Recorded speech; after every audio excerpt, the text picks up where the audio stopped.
Winners are not afraid of losing, but losers are. Failure is part of the process of success. People who avoid failure also avoid success. I'd rather welcome change than cling to the past. The single most powerful asset we all have is our mind.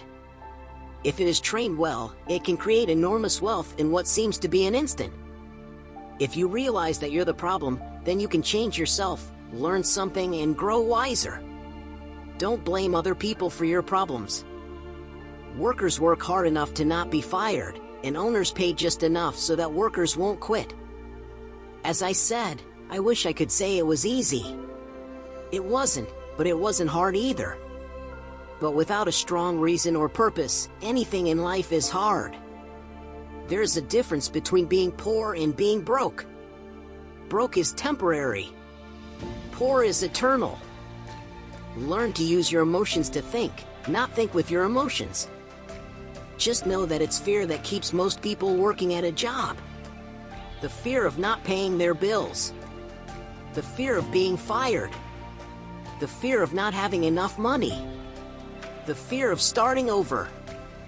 That's the price of studying to learn a profession or trade, and then working for money. Most people become a slave to money, and then get angry at their boss. Excessive fear and self-doubt that were the greatest detractors of personal genius. Most people fail to realize that in life, it's not how much money you make, it's how much money you keep. People who avoid failure also avoid success. Leadership is what you need to learn next.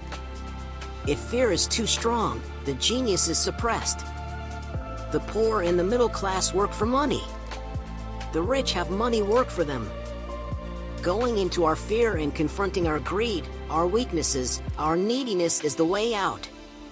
And the way out is through the mind, by choosing our thoughts. There is always risk, so learn to manage risk instead of avoiding it. Today, wealth is in information. And the person who has the most timely information owns the wealth. They get up every day and go work for money, not taking the time to ask the question, is there another way? Balanced people go nowhere. They stay in one spot.